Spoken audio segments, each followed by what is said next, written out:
Bonjour, je suis Carmen Picard, présidente de la section Sherbrooke du Concours de musique du Canada Canimex. En collaboration avec la Ville de Sherbrooke et le ministère de la Culture et des Communications du Québec, je vous présente Natalia Kononova, violon solo à l'Orchestre symphonique de Drummondville. Natalia nous parle de sa carrière, de son parcours de musicienne. Bonne écoute. Bonjour Natalia. Bonjour Carmen, comment ça va? Ça va très bien et toi? Oui, ça va très bien, merci. Très contente que tu aies accepté notre invitation pour un balado de la section Sherbrooke des Concours de musique du Canada. Écoute, je pense que nous sommes des collègues, des anciennes collègues du Cégep de Drummondville, parce que moi, j'ai fini en 2016, je pense, mais on s'est côtoyés là. Mais on se côtoie surtout à l'Orchestre de Drummondville, parce que tu es violon solo à l'Orchestre symphonique de Drummondville. Oui. Et je pense que la dernière fois qu'on s'est vu, c'est lors du 13 mars. Tu te souviens, le Kurtwald qu'on a enregistré Oui, sans public, c'est ça, hein? oui, c'était le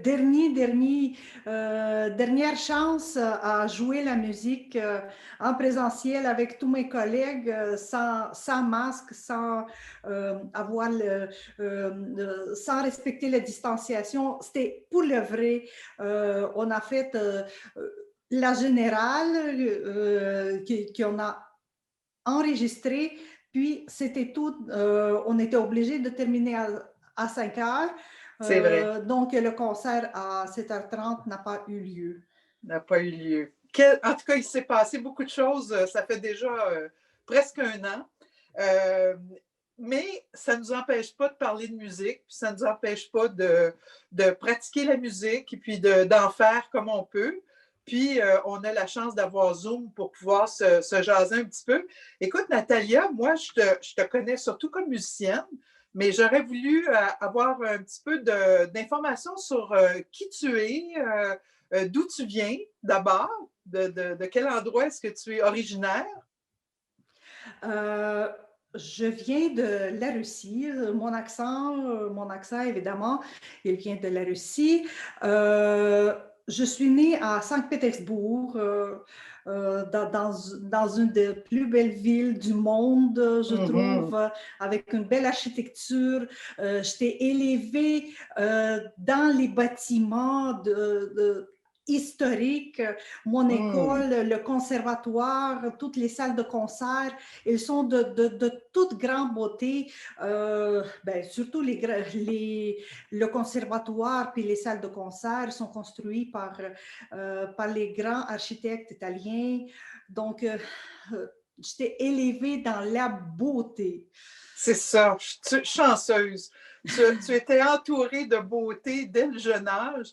Mais écoute, c'est intéressant de t'avoir parce que par rapport à l'éducation musicale qu'on a ici au Québec, je sais qu'en Russie, c'était quand même une éducation qui était très poussée, très privilégiée. Peux-tu nous en parler un peu de l'éducation musicale? Oui, les professeurs russes, ils croient qu'il faut commencer très jeune.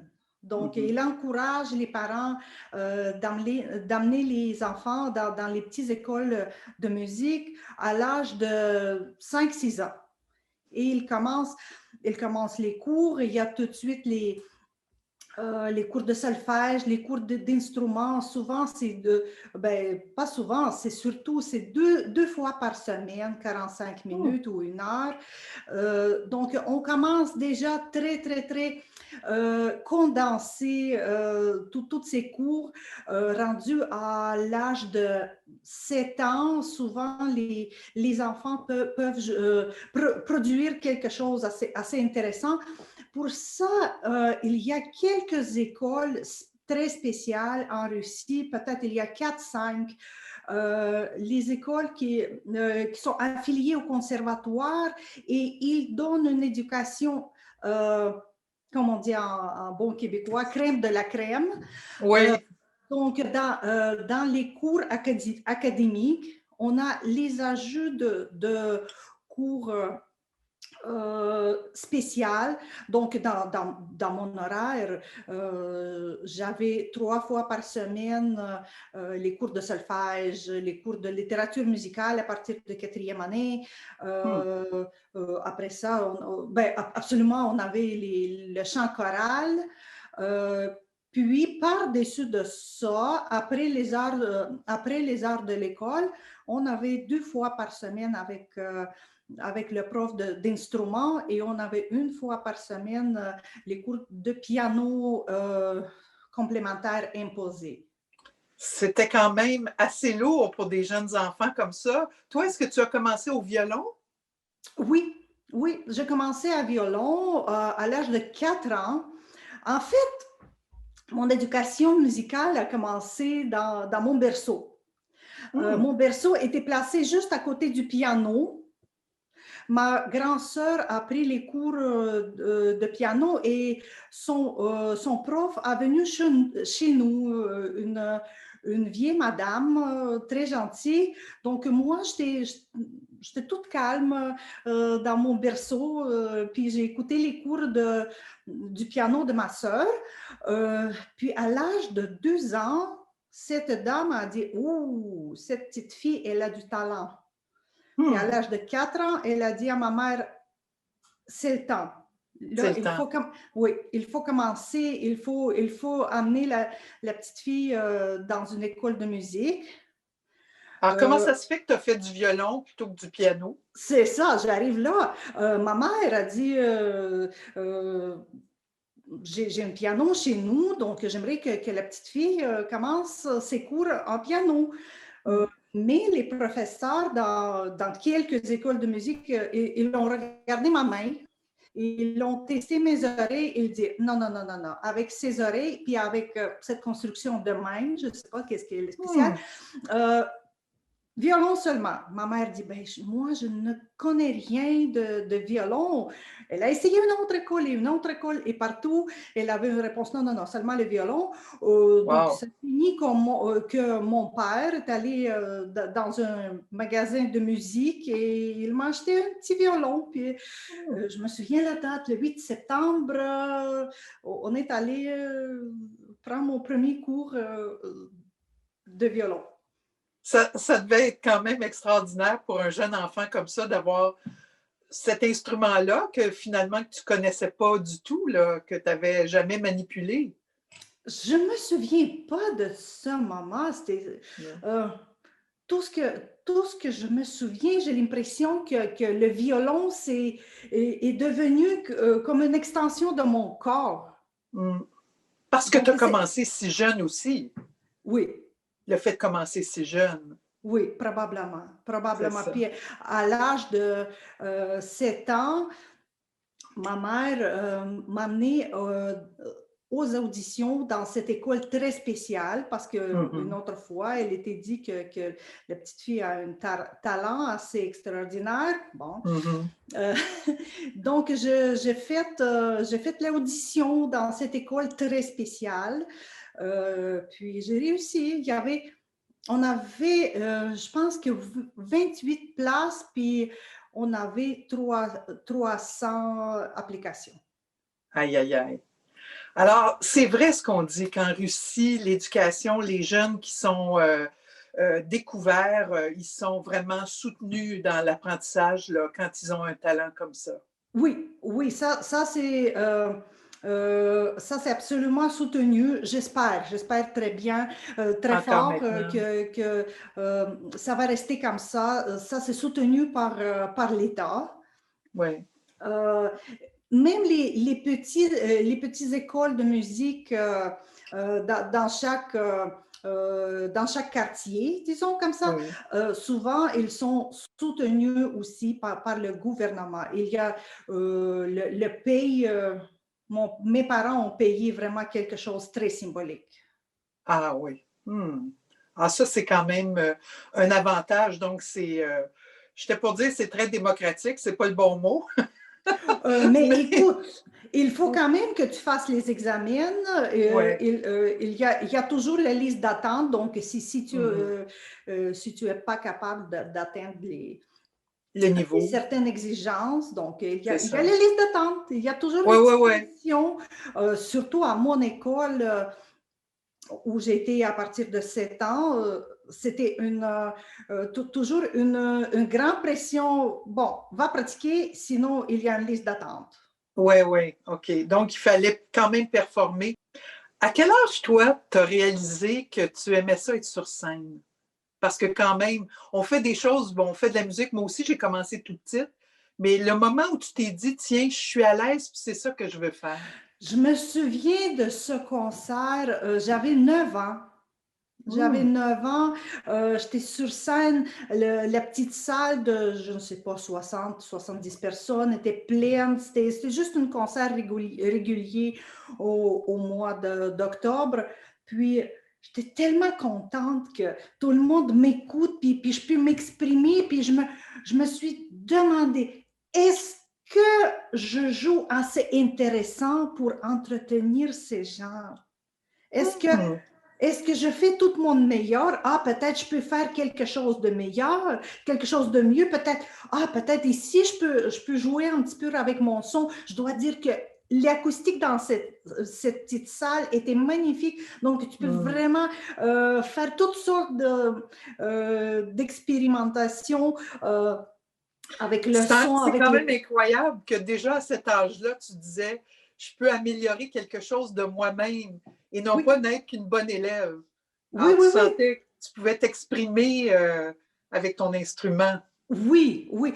Écoutez, les concerts, je dois dire que les concerts étaient très bien préparés. On avait, comme j'ai déjà mentionné, on avait 2 cours par semaine Mhm. avec le prof d'instrument, dont un de ces cours était avec l'accompagnateur.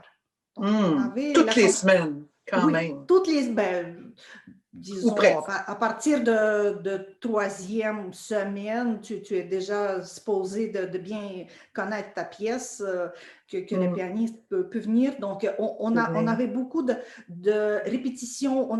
On était entraînés à collaborer avec le pianiste. On avait les répétitions à part de ça. Donc, la collaboration de l'ensemble. Mhm. Donc, tout ça, ça donnait la base de quelque chose imprévu, créative sur scène. Mm.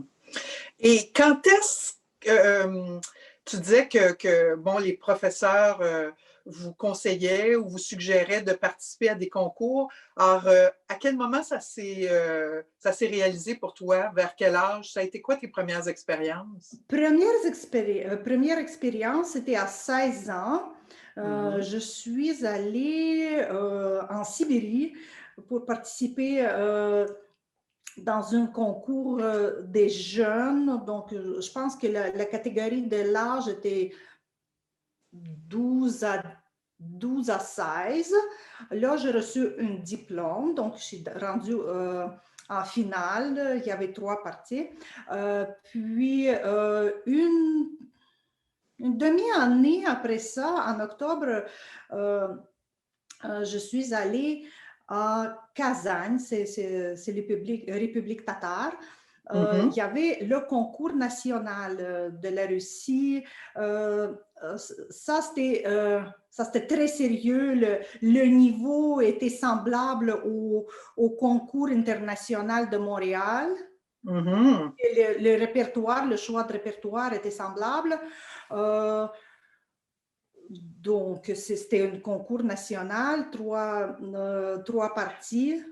Donc, Et tu avais 17 ans à ce moment-là. Tu 17 dis ans. un an après. Tu avais Oui, 17 ans. oui, oui, j'avais 17 ans. La catégorie d'âge était de 18 à 35. J'étais acceptée. Mhm. Puis, j'ai gagné ce concours. J'ai eu Hey, le premier. magnifique! Oui, c'était assez stressant. Ça, je me Ouais. souviens. Mais j'étais très bien entourée. Le pianiste qui m'accompagnait à l'école, il est allé avec moi. Même mon Mm. professeur est allé avec moi pour une semaine. Donc, j'avais les cours avec lui chaque jour. Je ne sais pas combien de temps. Je pense que 2 fois, on a pratiqué 3-4 heures.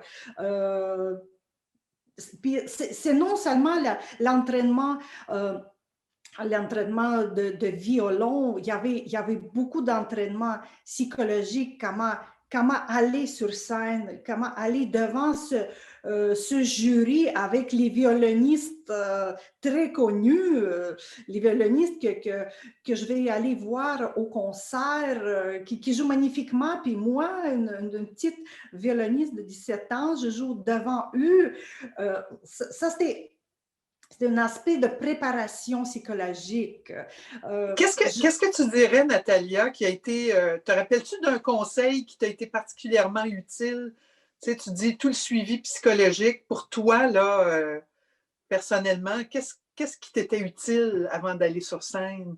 Ben, je dirais que je n'avais pas... disons comme ça. Les conseils que j'ai beaucoup appréciés, c'était les conseils de concentration. Oui. Les conseils de concentration. On ne regarde pas dans la salle quand on joue. Non. Non, on ne regarde pas les visages de gens parce qu'on peut avoir un visage de quelqu'un qui est vraiment écœuré de sa vie, donc ça ne te donne pas un bon visage, ou quelqu'un qui est fatigué, ou quelqu'un qui est... Je ou quelqu'un qui dort. Moi, mon père, il dormait à mes concerts. Oui, pas ma mère, mais mon père, je me souviens on aime qu'il dormait. Ça. Hein? Un gros ronflement. Oui, donc ça, c'était un des plus grands conseils de concentration. OK, trouve quelque chose sur le mur. Observe ce petit crack sur le mur. Je me souviens, dans la salle de concert de l'école, j'étais concentrée sur une craque sur le piano. Un autre conseil que j'ai eu aussi, c'est concentration. Disons, je joue la pièce, mon prof m'a dit, ici, tu dois penser de faire ça. Il y avait comme 5-6 grands moments dans la pièce. Bon, ici, tu vas vraiment écouter ça. Ici, tu dois te concentrer sur le piano. Ici, tu dois te concentrer de ne pas presser. Oui.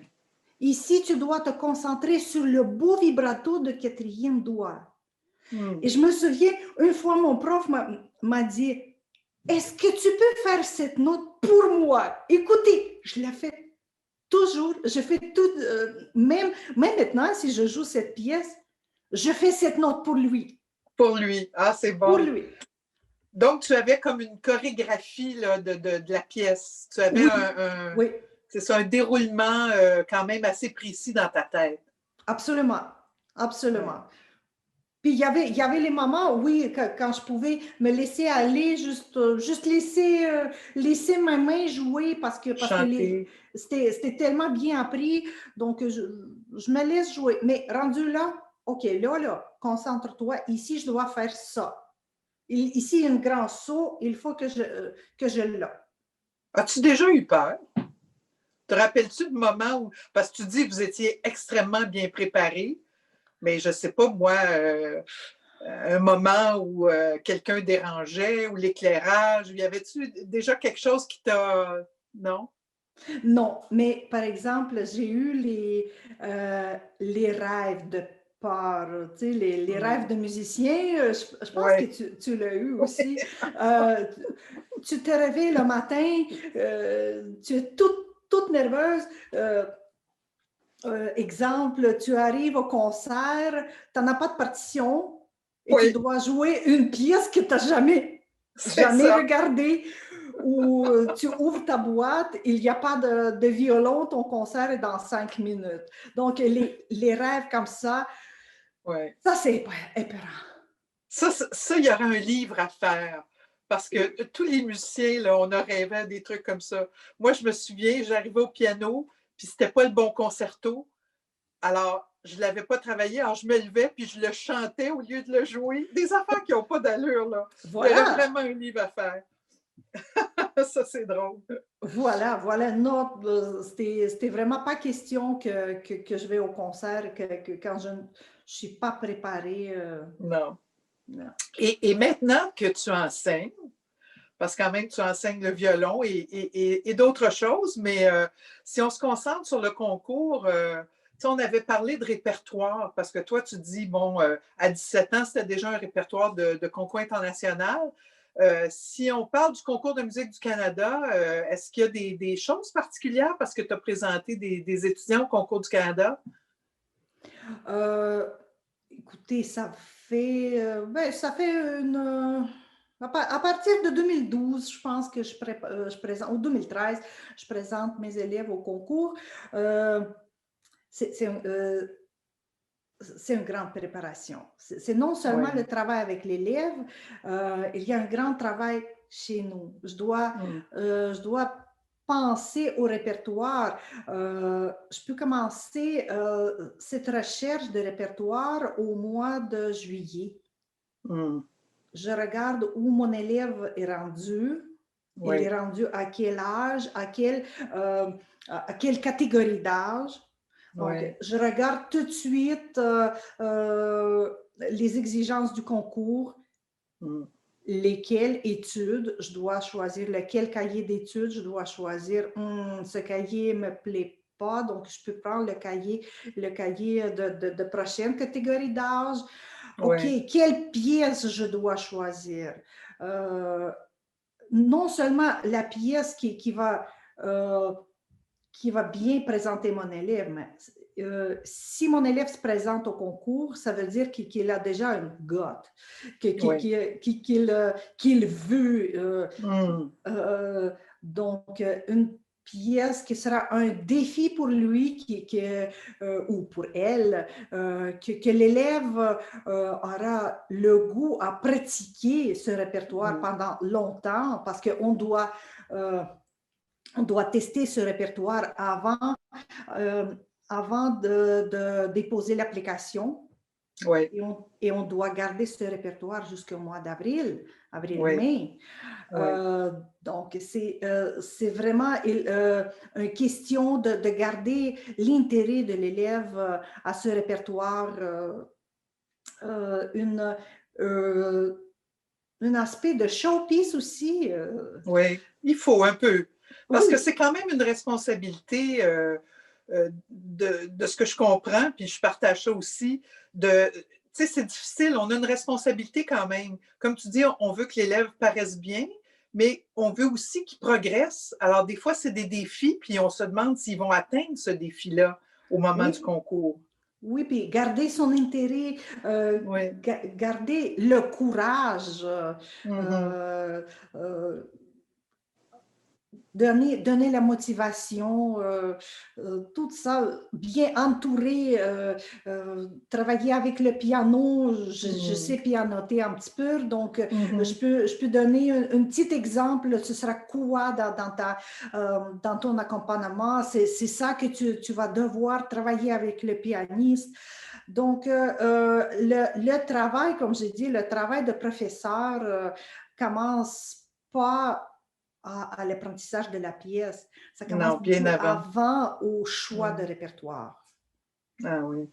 Et est-ce que, en général, dirais-tu que les étudiants sont ouverts au répertoire, à la découverte? Tu sais, moi, j'ai des étudiants qui n'aiment pas beaucoup la musique contemporaine, mais à force d'en faire, puis tu sais, c'est étonnant parce qu'on est au 21e siècle, puis des fois, je leur propose la musique du 20e siècle, puis ils ont des réticences. Alors toi, au Oui, niveau du répertoire de violon, euh, le répertoire pour le violon, pour les catégories d'âge jusqu'à la fin collégiale, c'est toujours se concentrer sur la musique classique, romantique, beaucoup de pièces romantique. romantiques. Il y a de baroque. En plus, on sait que dans les exigences, on doit avoir, on doit représenter les pièces de styles différents. Donc, Oui. voilà, j'ai une pièce baroque, j'ai une pièce romantique. Bon, excuse-moi, mais oui, il faut apprendre une pièce moderne. Euh, Oui. on a déjà travaillé avec les élèves pour le concours, les pièces de Kabalevski ou de Mhm. Lutoslavski, le compositeur polonais. Puis, Oui. bon, il faut travailler les pièces des grands compositeurs québécois. On a tellement de belle musique, les œuvres André Gagnon ou Jacques Etu, Oui. Claude Vivier. André Prévost, il y a Oh oui, quelle oui, belle pièce, les des sonates. pièces magnifiques, les sonates, c'est ça. Oui, donc j'encourage toujours de prendre ce répertoire. Écoute, je suis vraiment contente qu'on parle de ça parce que les étudiants sont très, tu sais, comme tu dis, c'est difficile parfois de les stimuler, et particulièrement là, en temps de pandémie. Est-ce que tu as des difficultés ou comment ça a été ton enseignement pour justement stimuler les étudiants en temps de pandémie?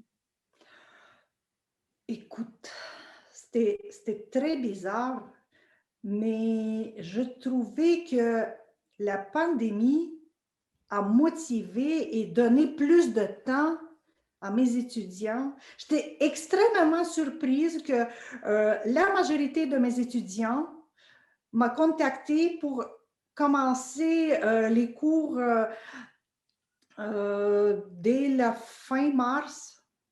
Puis il y avait des étudiants habituellement qui prennent la pause pendant l'été. Non, ils ont continué pendant tout l'été. Ils ont fait des progrès très remarquables. Merveilleux. J'étais très, très, très surprise. Oui, il y avait quelques-uns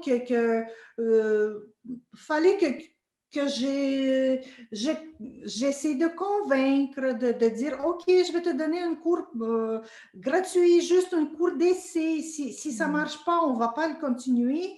C'est sûr que c'est un petit peu plus difficile avec les débutants.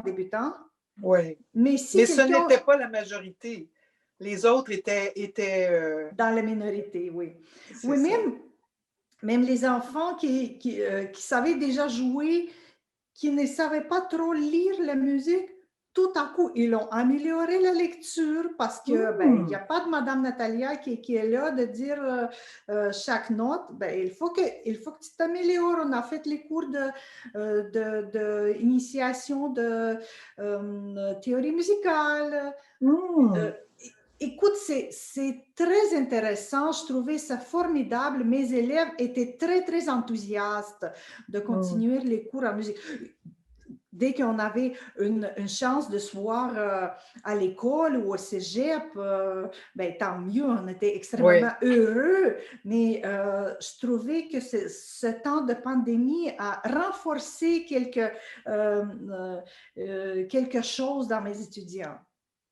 Alors, disons que ça nous a réconciliés peut-être avec la technologie, parce que c'est quand même un outil de plus que maintenant beaucoup de professeurs de musique utilisent. Oui, on doit absolument avoir une bonne connexion d'Internet.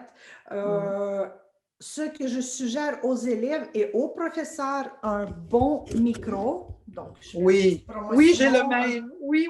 Oui, un petit Rode, c'est pas une ça coûte pas très cher. Non, une bonne paire des écouteurs, vraiment des décibels un petit peu élevés pour entendre toutes les subtilités. Puis c'est pas mal ça, il faut avoir une imprimante. Oui. Peut-être deux fois un speaker, on peut envoyer aux élèves un petit accompagnement préenregistré. Je ne suis pas une très grande fan, surtout pour les élèves au collégial. Ce n'est pas toujours la meilleure façon, mais ça donne une idée de ce qui se passe dans les partitions de piano. Donc, un speaker... Puis, ça peut peut-être être utile aussi pour l'intonation. Oui. Parce qu'à un moment donné, il faut qu'il joue avec un autre instrument, puis on est un peu plus limité maintenant. Oui. Alors ça aide. Ouais. Écoute, je veux te remercier parce que tu es vraiment une figure importante ici au Québec. Merci. Et puis, ça a été vraiment agréable de te parler, Natalia. Je te remercie beaucoup pour cette rencontre. Merci beaucoup, Carmen, de m'avoir invité à participer dans la série de vos balados. Je les écoutais avec un très grand intérêt. Et puis, je suis très heureuse d'avoir partagé mon expérience, mes pensées avec vous. Donc, j'encourage toutes les étudiants, tous les élèves à participer, de se préparer pour peut-être un jour participer au concours de musique du Canada. C'est une grande chance pour nos jeunes musiciens pour se démarquer, pour se dire « Oh, je ne suis pas le dernier violoniste dans le monde. » Non. Ben, en tout cas, merci infiniment. Je t'embrasse et puis on se dit à une prochaine, peut-être pour jouer ensemble. Pour jouer ensemble, pour juger ensemble. Oui, c'est ça. Oui, oui. Merci, Nathalie. Je t'embrasse. Bye bye, Carmen. Bye.